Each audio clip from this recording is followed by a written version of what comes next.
Okay, Facebook says they're ready when you're ready. Okay. So are you ready? You got the timer set 59:59? I have to. Okay. Rob, you sure you don't want to jump in?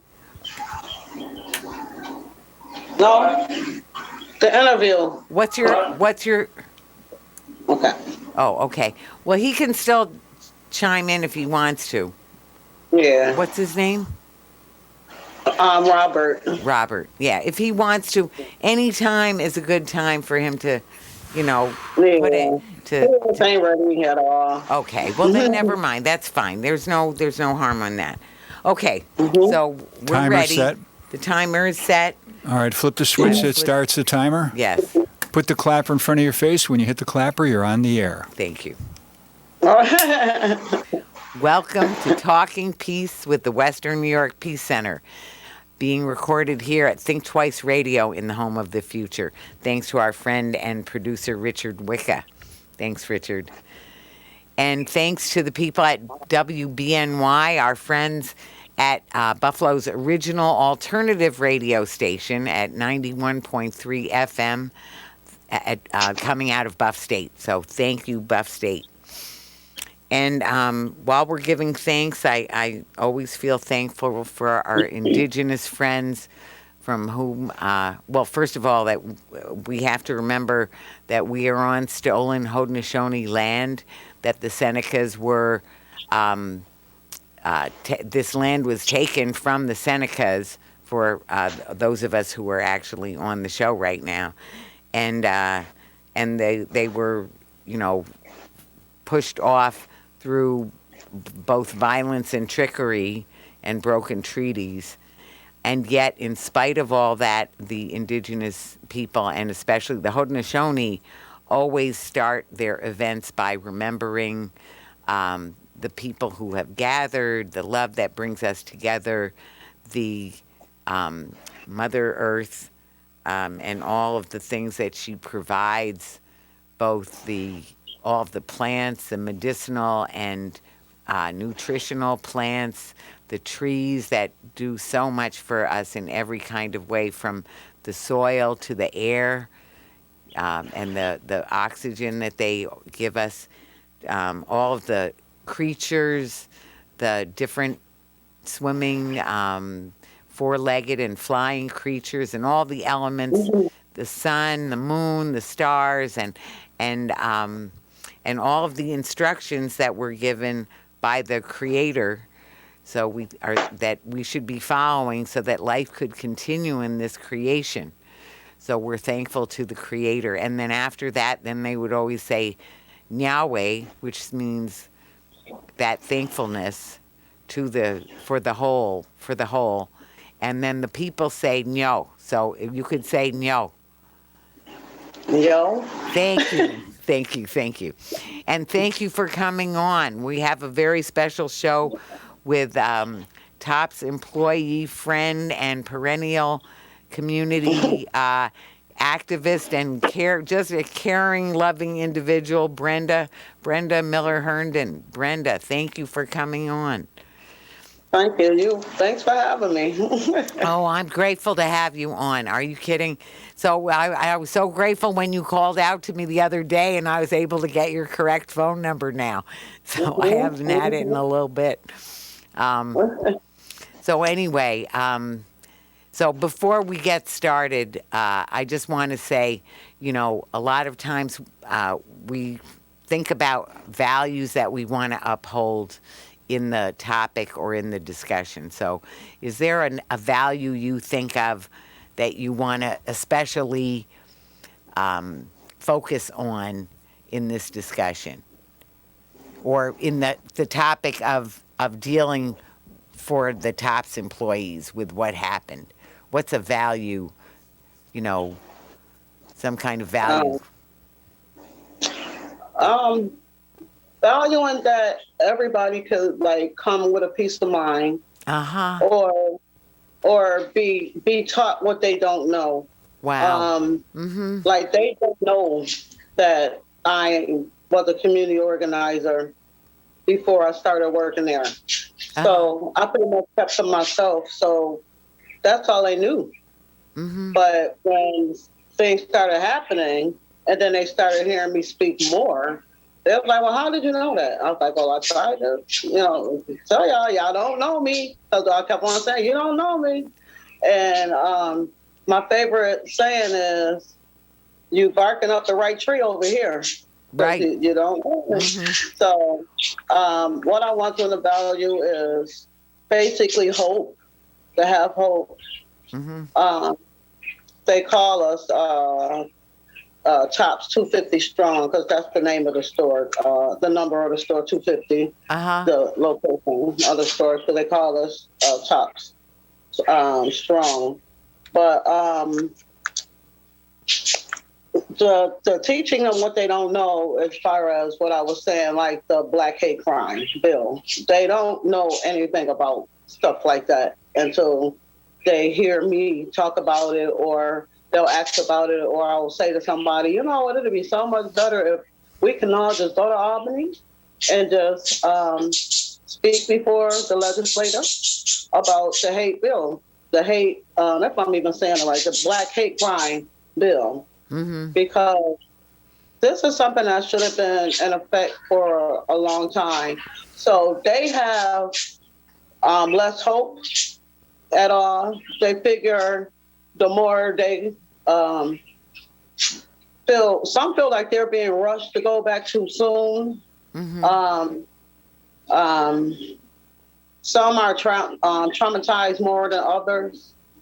And to get them motivated back again, we have the little groups that we do over there on Jefferson, but it's just like, it's starting to wear out now. So it's not, as we get used to the new norm, whatever that is, we never been through this before. None of us here in Buffalo never been through a mass shooting before. We done had a serial killer before, back in the 80s, but we never had the experience for something like this. So I feel like you're so right that, first of all, I loved it when you said coming with a peaceful mind, or, and in fact, actually in the Gnoño, one of the things they usually put in is the good mind. And they're always saying, which is just, it's something that in all the faith traditions, in every culture, in every faith tradition, there is that being in that kind of a good mind, so that that's when we have some more clarity and more stability in this whirlwind that we're in. And I want to say I really value that you said that too. And also what you said about learning and all the things that we don't know. And so I want to say that, first of all, let's talk a little bit about your situation, as you were saying, that, the fact that you're a TOPS employee and you weren't there, that you so happened that you weren't there that day, but you could have been there, and your husband was there, So why don't you talk a little bit about that? You can just sort of just helping people to understand what that was like for you and for him. Oh yeah, it was the most scariest thing that you can ever imagine. Not knowing that you would ever hear from your loved one again, not knowing what happened. Calling me in a fluke to where, okay, I'm going to be home a little early because I'm almost done. And I said, okay. And then he called back, not even 5 seconds, 6 seconds later, and said that somebody's shooting in a store and he's hiding. I'm like, okay, you're hiding. Why is you hiding? So I'm thinking it's just regular people just out, maybe had a running from somebody who was shooting at them, because that is the type of neighborhood that it is. I kept on saying, don't hang up, don't hang up, don't hang up. Right. I was emotionally distraught right then and there. Like, oh my God. I am. Oh boy. They're hearing the people screaming, running, yelling, hearing the gunshots get closer and closer and closer. Um, I heard the police come and get them. And they told them all to hold their hands up. And I told her, no matter what, stay on the phone, stay on the phone. Right. And I just had my foot surgery. And it was 2 weeks after I had my foot surgery. So that was one reason why I was not there at work. And he was basically calling to check on me. And plus to see, to tell me that he was coming home a little early, but to get back to the heart-wrenching feeling of emotion. And I walked around in circles. I couldn't walk, mind you, but I just walked around in circles, not even realize I was even walking. And then finally, I hung up with him because he said he was outside. He didn't stay around long enough for anything. He just went straight to his mother's house, who only lived a couple of blocks down. And that's how me and my daughter was able to come get him. But the fear, he didn't even look the same no more. He was just like, he's already a brown skin. I mean, he was redder than the color red itself. He couldn't sleep, nor I could sleep either. Right. Jumping. Yeah, it's a lot. It's a lot. To where, if only because what's kind of scaring me now is it's about to be a lot of big events that's coming up in the next few weeks. A lot everywhere. Of what? Events. We got Juneteenth. We have, and that's a big event, especially it's a national holiday now. We have that. The Juneteenth. Right. Right. We were just talking about Juneteenth a little bit. Yeah. We have that. So you think there's no fear in anybody's brain right now, which is not healthy, about wanting to go and why you don't want to go. Because who to say somebody else won't drive up here from 5 hours away just to shoot up something like that? Because it's not banned yet. They can still be 21 and buy these AR-15. Right. So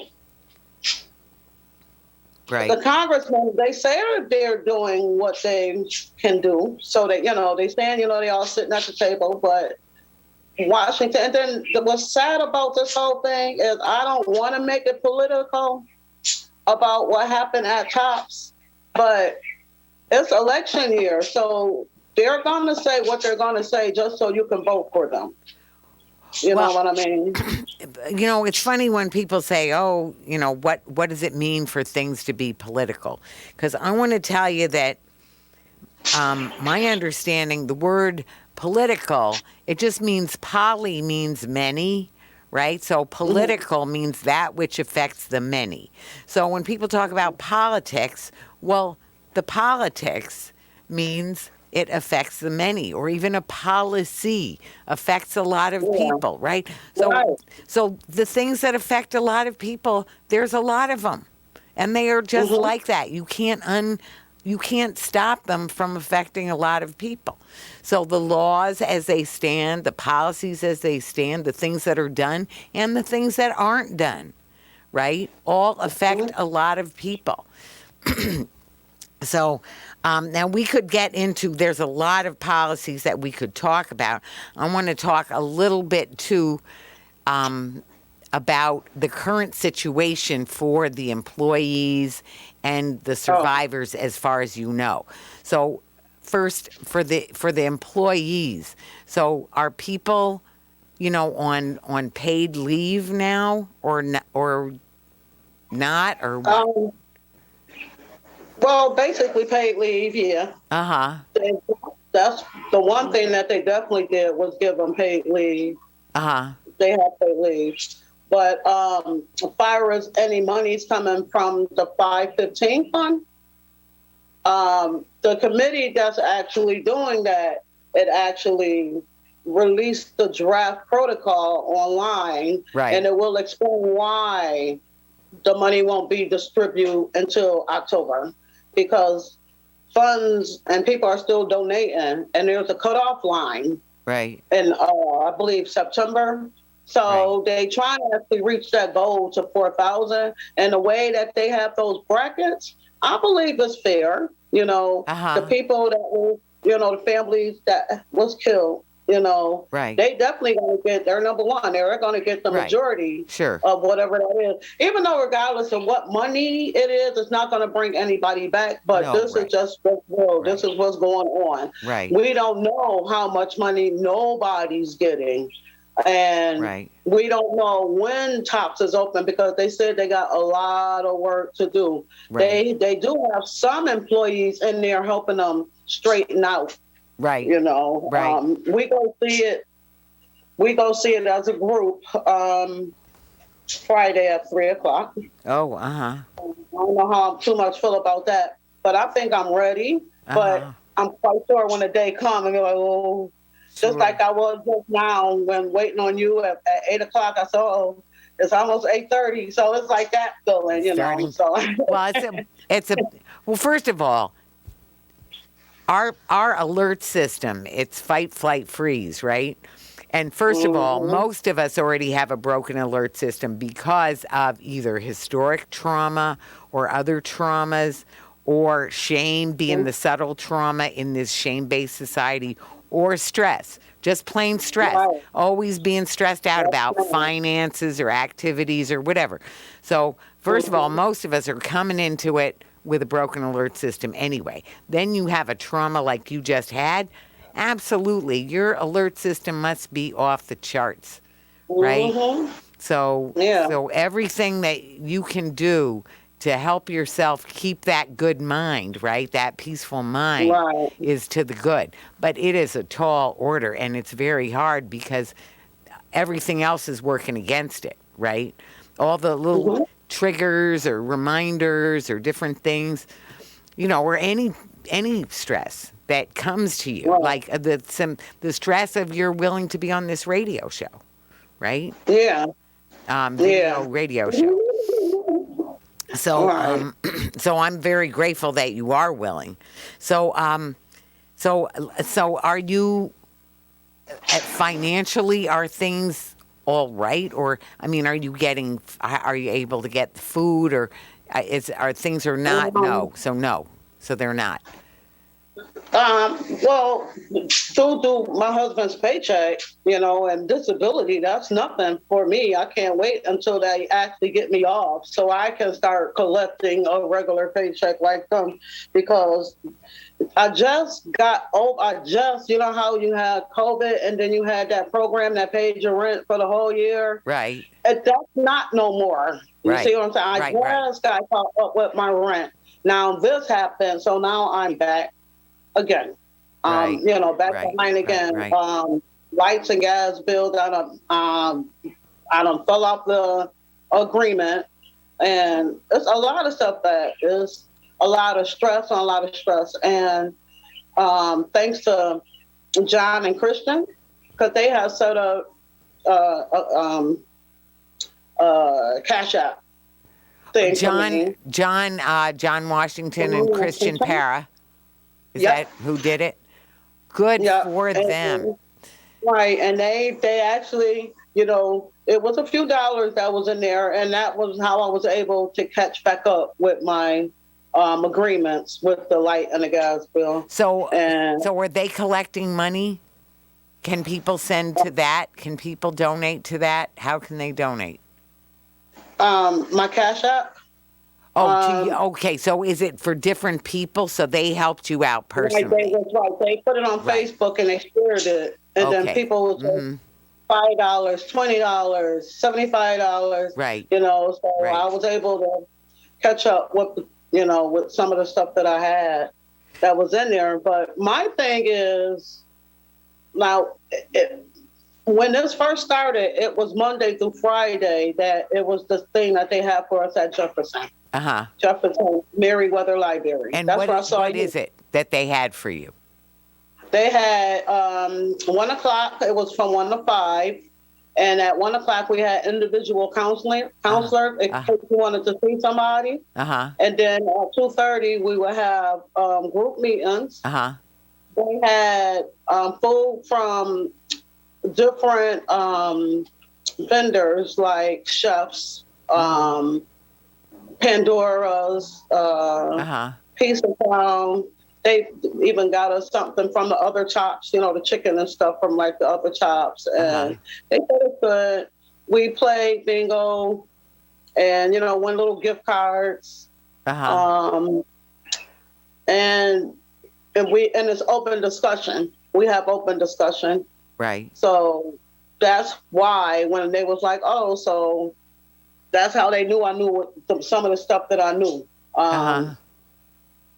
I want to take over that meeting so bad. And I was like, but no, they was like, they just want me to chill because, it's just for me, because it's just like all wrong when, it's not all wrong. I'll take that back. Mm-hmm. It's to the point to where the counselors that's actually leading the groups is not saying stuff like we're saying now. What do y'all, they just want to hear people saying they're angry. Okay, now everybody angry. What's your next step? I'm saying this to myself, Right. What is the next step? Right. Well, it's okay to say you're angry. And then, people come out and say they're angry. Okay, now what's next? It's time to go home. You're angry. Then you come back the next day and we repeat the same thing over again. Right. Right. Right. Yeah. We just had a show where we were talking about that, is about, action steps. Action steps. And in fact, I felt a little bad about it. But when there was a sign making event before the March for Our Lives, and I made a sign that said, honor them with action. Mm-hmm. Honor them with action. And and then I thought, oh, maybe it wasn't a good sign or something. And then I saw somebody carrying it. And that broke my heart. And then I saw somebody put it in their window. So it's right there on Jefferson, right in one of those windows, not in that first block with Open Buffalo, but in that very next block up, that just one, block up. Yeah, that's where it is. That's where it is. Honor them with action. There's two little hearts. Well, we need big time action. And that's why so there's the TOPS employees. Now, there's also the other survivors, right? So there's people who were in the store. Now, I know they had a press conference today, and that was Miles Carter and Carriel Horn and Jolanda Hill, who was, hoping to be on this show, but she wasn't able to make it. But they were talking about the people who were in the store. So there's people who were in the store who, lost some of their belongings in the store, who are equally traumatized, right? Because they were in the store, getting shot at, right? And managed, and through your husband Robert's help, as well as other people's, that those people lived to tell about it. That they were able to, be hide in different places or get through to the back of the building, things like that. Right. Mm-hmm. So now, them, go ahead. What I feel like with them, they're extra traumatized too. Right. But at this moment, who was in the store? Right about now, everybody and their mama gonna say that they was in that store. The store was not crowded. That I can say, but I can't tell you who was in there and who was not in there. But I know my husband was in there. Right. Well, this is where, I don't know, it's interesting when you say that. That's true. That one of the things about this kind of thing is back to truth and love. When we did the values, I should have said what I usually say is truth and love. That's what Dr. King talked about, unarmed truth and unconditional love. And, truth means, you would hope that people would tell the truth about if they were in the store. But so one of the things that they were saying is that the people, there are people who are known to be in the store, right? Or because their ID or their some of their stuff is there. And then there were people who had just bought something. So there were, maybe there are some camera footage. I don't know if there would be. There is. Mm-hmm. There's cameras all through the thing. They released everything back to CHOPS. the camera, the footage, because they already, made copies of whatever it was. So that, yeah. So they should be able to figure out who was really in there. And when in doubt, I mean, I would just say, if you're not sure they're not in there, then they were in there. I mean,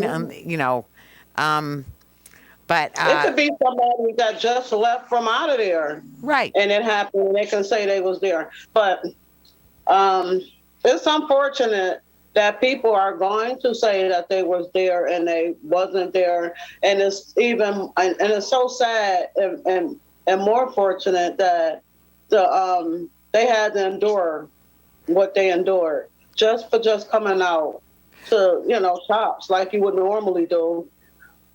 Because it seemed like it would be on hot, nice days just a hangout, And another thing that traumatized me would add to my story is the time frame of when this guy came and did what he did, because either I would have been out there at that bench where he shot off first, or I would have been walking into him from the line, the aisle. So I always tell where I buy before I leave, and I punch out, and I would have been either I would have ran into him, or he would have already got me outside already. So that's another traumatic thing that I'm trying to keep.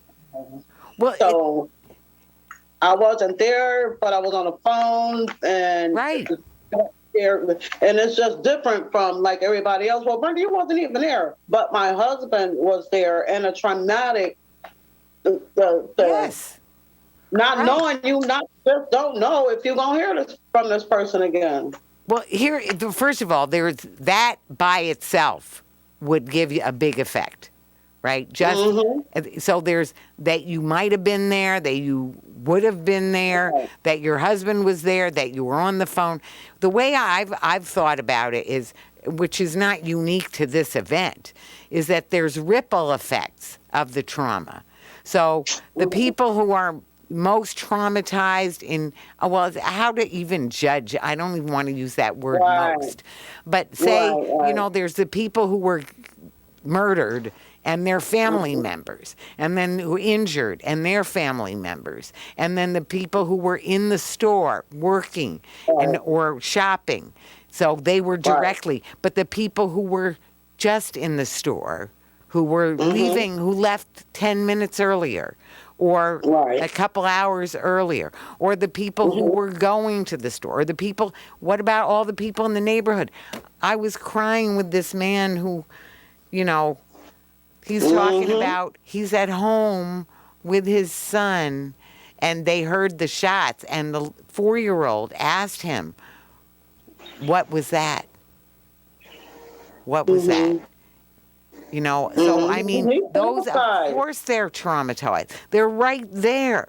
And then all the, so I mean, and then, I mean, even, I feel like that's why I say the ripple effects, because even somebody like me who, I'm there time to time, along Jefferson there, especially in the library, actually, as much as anything, and the Challengers there, and Open Buffalo's there, and Tops, So I felt it, and all the people that I know, and how they're feeling it. So it has an effect. It's not an effect like it is for you, so it's just, there's just, and so people in Buffalo, so there's a whole ripple effect. So, and it's so, I mean, there needs to be some clarity when we're talking about money and services and other things, but there also needs to be an understanding, acknowledgement, and ways to deal with the trauma to the community or to the different layers of that rippling effect, right?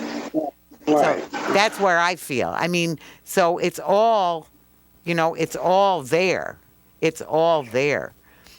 And part of it is that the Black community in Buffalo has been so segregated and neglected for so very many years. So it's not like just coming out of nothing. No, this has been after all these other things, deaths. And that's, I don't need to remind you of, the protests and things that have been happening, that were happening when we got to know each other, when your work as a community activist, because of things that weren't right in Buffalo. Yeah. And and still no black hate crime law.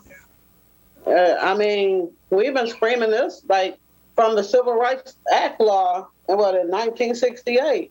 It's so many laws that done been, but what does it do? The assault rifles are still out here. Right. Big group of people are still going to get together. I'm sorry. I'm sorry. That's all right. Yeah, so I don't know. Well, the one thing about now the black hate crime bill. Now, I want to say that the original hate crime bill in 1968 was really for race as much as anything. Right. And that was the first thing mentioned. So I'm going to I think I want to mention that I talked with a young attorney I know, young black man. And what he said, because I was talking about it, doing research for us, for this show. And he was sort of saying, well, murder is illegal, first of all. And that hate crimes are already illegal and on the books. And so, would it help? Like, for example, the murderer is already facing a hate crime charges and may be facing death penalty consideration because it's not because the death. So just to throw that out there. So his response was, he felt like the biggest thing that should be done is the real thing to concentrate on is getting resources in and supporting the people who have been victimized and hurt and traumatized by all of this, and getting those resources and getting those changes, getting those policy changes in Buffalo, for example. So, and in fact, I don't know if you ever, do you know Dr. Henry Taylor? He's up at UB, and he wrote anyway, he's a black man, big supporter of the black community, and of the changes that we need, right? And what he was saying was, they just talked about the Buffalo billion, and they want to put some money into the central terminal, into the workforce development, this where that where. And he said, what is that? He said, even that, what is that going to do for the black people, just the everyday black people living on the east side, whose houses are dilapidated, who had the redlining, right, so that they didn't get the good loans for the houses, and who have not had the adequate infrastructure, who don't have adequate transportation because the NFTA is not good enough for the 1/3 of people in Buffalo who don't have a car. The public transportation is inadequate. Yep, like me, I'm one of them. Right, and then they're cutting all the routes. They're cutting all the routes that like the main route to get into places. And then you wonder why so many people of color didn't have jobs, because the jobs are so far out to where you would have to catch 3 buses just for a minimum wage job. And then when they started making a bus that go out there, they cut it to a certain time. But I experienced that too. I worked way out there on transit. Way out there on transit. So I had to get on the bus, get on the train, get on another bus. And how long did it take you? 2 hours? Hour and a half? Hour and 45 minutes. That was my guess. That was my guess. That's ridiculous. For somebody to spend almost 4 hours a day just to get there and back. Just to get there and back. On top of a full-time job. Yeah. So that was his point, is don't put the billions into and not even saying don't do that, but go ahead and do that. But what about the people? What about the needs of the everyday people? What about the transportation needs? What about the nutritional needs? What about having grocery store, other choices? And back to that Tops is a small Tops that, time to time run out of things or things like that. Yep. I want to hand it to Tops in one way because I know that Tops is unionized, right? Yep. Yeah. They And sure are. whereas Wegmans went ahead and they did union, they managed to avoid having a union. No. So that's one of the things about Wegmans versus Tops, that Tops has been more community-minded and more amenable and not trying to, I won't get into Starbucks and everything, but we've done some shows on union that we're, workers need their rights recognized, and we have so much to do for economic justice. It isn't even funny. And racial justice, too, as we're saying. So My charger. I'm sorry. I gotta put my charger on. Yeah, no, we need it to be on. Yep. So what are the things that you'd like to see done? What are some of the things that you'd like to see that are really strong to you as far as support, community support and changes? I think as far as the community support, like all the gatherings, that's good and it's dandy, but it's not like really helping people like right now who need that money. Regardless if you was in that store or who was not in that store, you still have to wait all the way until that time. Some type of stipend or something to give to people, I guess, to help with something for now. And there's all the counseling, it's all over the place. But those resources was there before the Tops incident happened. It just actually took that to happen for people to realize these resources out there. I don't know how free they are, but I think that the food trucks and stuff should still be out there until at least Top officially opens. Like all the stands, everything is basically gone now. So now what? I don't know if the thing's still over there on East Ferry over there at the YMCA thingy. I don't know if that's still over there or not, but it's just like now what happens? The kids is about to be out of school soon. Right. So, right. I don't know where no free lunch programs at for kids, because I have grandkids myself, but I'm quite sure they'll find them if there are any of them.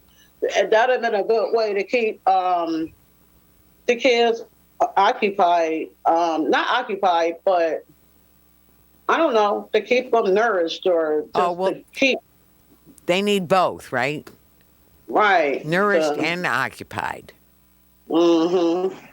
Something to do, even if it was to block off the streets and let them play with the crayons, balloons, set tables out, do something. I don't know. It's not going to help anybody feel any better as far as, maybe it will, maybe it don't. That's just me. And just to keep it real too, and not only before this happened with Tops prices is kind of high. I mean, they were high and people were always complaining about, like their high prices and stuff like that. So when people actually took advantage of what was going on out there, now what they're going to do. Well, just, I don't. There's a lot of inflation right now. That's one thing. So prices are just raising everywhere. So the prices of everything, especially gas, and food prices are going up. All the prices really are going up right now. Everything is high. So, I just hope for, like I said, for something to be done quicker than sooner. I don't know what more could be done. More speaking out, at the site is it's just like keeping the wounds open. 1 month later, 1 month and 1 day later, I still can just hear all the saying, so the sadness, like the whole world Buffalo just stopped. Right. Right. People was calling and calling. No, I was making sure he was all right. People that I didn't even cared, I just happened to call, stuff Right. like people I've Right. seen since before COVID called, like, Brenda, I know that you work there. Is you okay? I'm like, I'm okay, but Rob is still in there, until I'm Right. coming get him, he's still in there. Right. So, yeah. So, yeah, you got workers that's way more traumatized than, I don't even know how to say the average, because you had, a couple of them, instead of, I don't know why they didn't walk them out the back way, but they walked them out through the front part, and they saw everything. Oh my God. So that's to the point to where they don't want to be on camera. They don't want to be, name mentioned. And that's why I was like, well, I wish I could get more people to but I have to respect who they are. I don't even want to mention their names. No, you don't need to mention. No. So they're ready to come out and say whatever, and they just need to know that I'm there for them more, and in more ways than just one. I'll just sit with you on your porch and we can just talk. Right. It could be. You can text me. You can call me. We all got that support though. We started a Facebook page for us, and if you don't, we try to keep stuff off Facebook. So we was like, if you feel some certain way, just get on there. Okay, I'm not okay today, and then they'll, we're here with you. It's just the kind words. So Right. we got each other's backs, but what I'm hoping for is just hopefully that a healing process comes quicker. Right. Because the more you sit in fear, the sicker you get. Right. Like I said, I can't base my trauma on somebody else's trauma. Right. So no, everybody's different. I'm separation anxiety, I believe, like.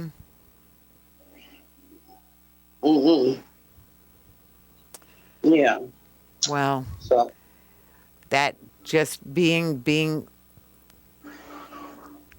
present for each other, being there with each other, for each other.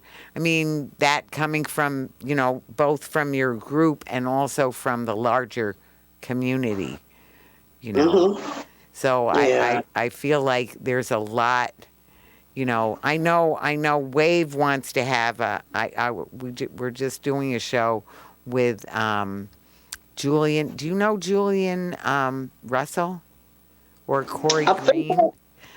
You probably know Julian Russell, and he works with Wave, Women Against Violence Everywhere, and Corey Green of the Blackness Project. But anyway, we were just talking, and he was telling about an event they're having on June 25th. It's really, especially from noon, it's a Saturday, noon to 3 will especially be for kids, for children and youth, and some, just games and, maybe, a bounce house, or I don't know if he said a pony. I think he said a pony, but maybe he didn't. I don't know. Don't quote me on that. I could be wrong. But different things for kids, fun for kids, and then a comedy thing that he's going to do from 4 to 6 for the adults. And I just think, people being together, it's been one thing. I was blessed to be there the day after, and I remember I felt like that was a time, so there are different times when people are coming together. And the thing is, people are struggling. I mean, you were just talking about struggling, and other people that I've talked with, I've seen it, I've observed it, I've heard it, and I mean, I've felt it, and I feel it when I feel it from the distance that I am. Nobody's aiming at me as a white person, right? And I know I felt it. So I know that the community, and I mean the black community in Buffalo, has felt it so deeply. And it's terrible. And it but there's love being poured out to each other, from each other, from other. And so it's all mixed up with that. But those needs being met, I want to get back onto the needs being met. So the need for love and support and presence and healing, those things are very real. And we're trying to help with that. But also the need for the physical help and the financial help. That's another thing. So I wonder if the committee, and I know I know some of the people on the committee, it's been announced who's on the committee, and there's some very good people on that committee. So if it's put to them that people need sort of, to be able to, get some early help, I think there's some awareness in that group that they need to get some of the monies out earlier. So I think appealing to them for their help on that would be, important, because I think there are people in that group who would be responsive. So I think they must have given some ways for people to contact them, right? Right. But they probably don't have a source of how for people to contact them,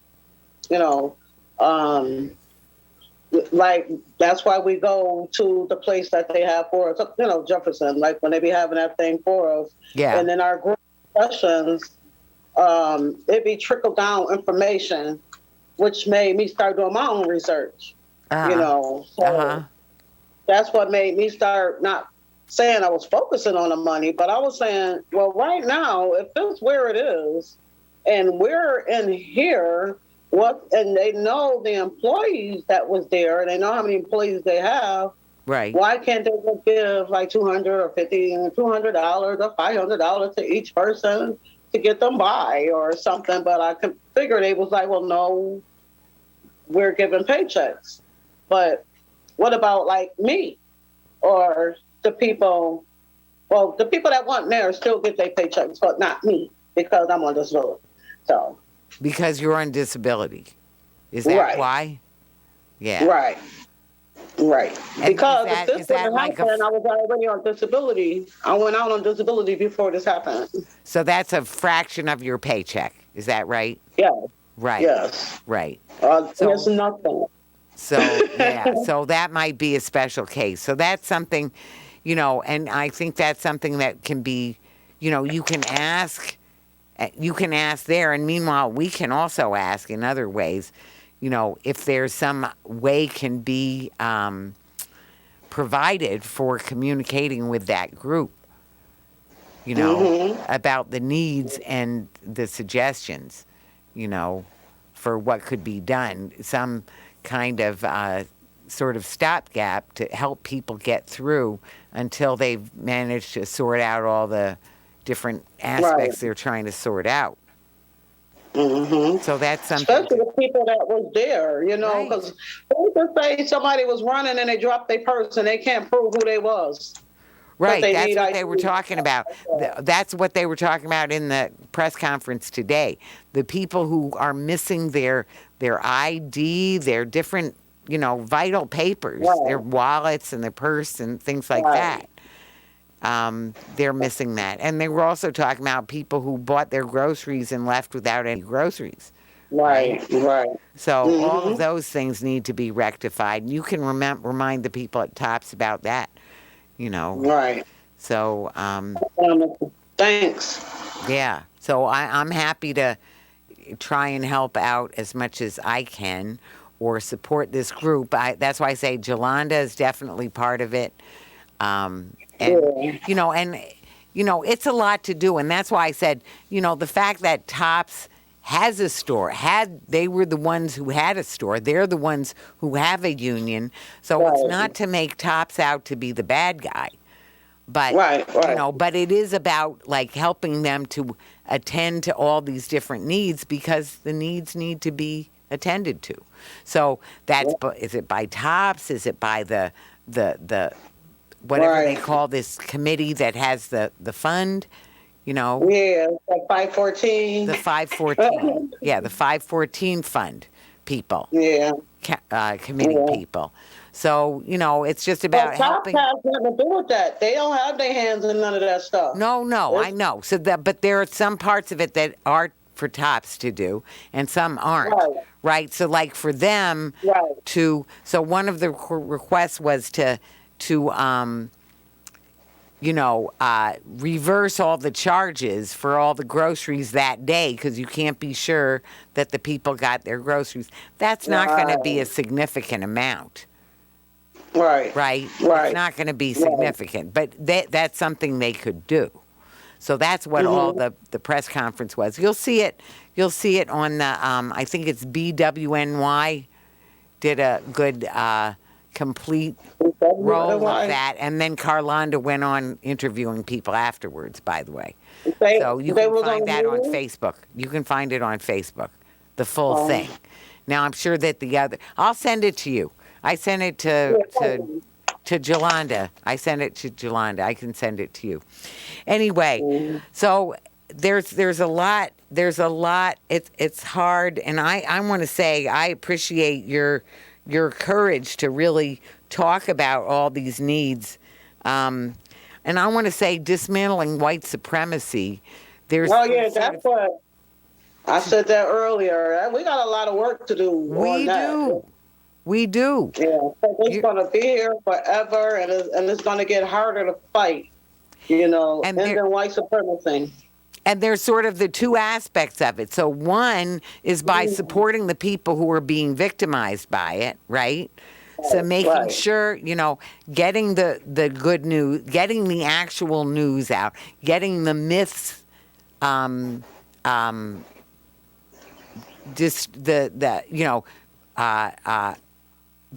exposed is maybe the word to say.